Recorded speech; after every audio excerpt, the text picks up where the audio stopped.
Hi folks, I'm Gene Wunderlich, Mayor of our great city of Murrieta, with this week's Murrieta Minute for the week of April 27th. We're approaching the end of our 30 days to slow the spread as mandated by President Trump and Governor Newsom, and by all indications in most areas of the country it has been very effective.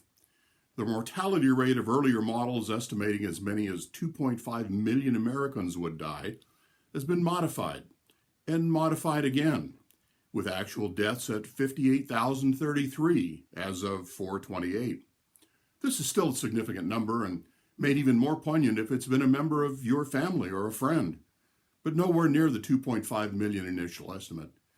And at this point, actually fewer than the 63,000 the CDC estimates will succumb to the flu this year.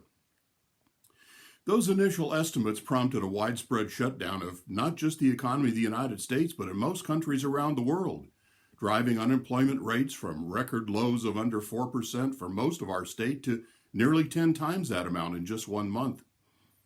The federal government's pumped over $3 trillion into relief funds into our economy in an attempt to help our families and businesses stay afloat during this time. Some of that relief is actually getting out to where it's needed most, but overburdened computer systems and other glitches have kept many of you from even getting to apply. This is placing a significant burden on families, many living paycheck to paycheck. Our families are struggling. Our businesses, especially our small locally owned businesses, are really struggling. And our cities are struggling. Some of you may be aware that one part of the stimulus program that distributed monies to the state only goes to cities over 500,000 population. That leaves cities like ours in Southwest County out in the cold. Fortunately for us, our city of Murrieta has been managed very well. Council and staff has been very fiscally conservative over the years, and we will weather this storm, while some other cities may not. Our city council was given a financial update prior to our last council meeting, and we'll be sharing that information with all of you later this week. Watch for it on our website and links from social media. Also, know that we hear you.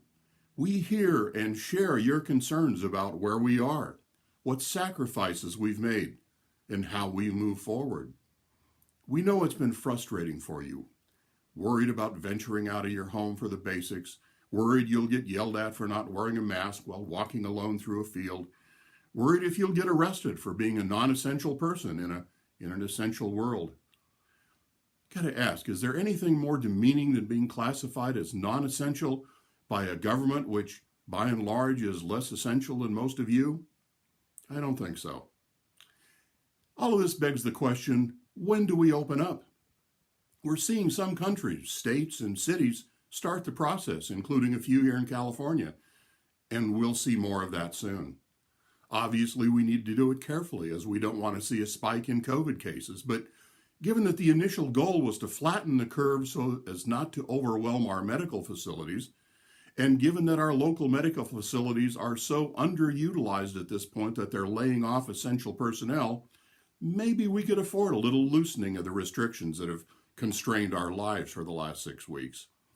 Our cities are working with the county to try to define what that effort will look like, and the process has started. Finally this week, I'd like to give a shout out to our high school seniors.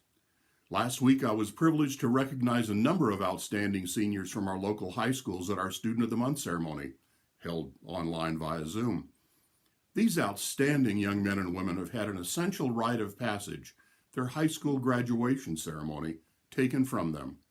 Their prom, the end of football season, their last school play, the last few precious months with lifelong friends, all of those elements that most of us remember so fondly. But they, like we all, are living through history right now. And I reminded them that years down the road, they'll be telling their children and grandchildren about the wild and crazy times of 2020, when we were all quarantined at home, when our cities went quiet for a second, and when we all emerged stronger than ever. So hang in there with us for a while longer. Keep being safe. Keep your masks handy when you're out and about. Wash your hands. Get some fresh air and sunshine. You know, your mental health is as important as your physical health as we get through this. And as always, keep up with the latest our city has to offer at murrietaca.gov. Thank you all, and stay well.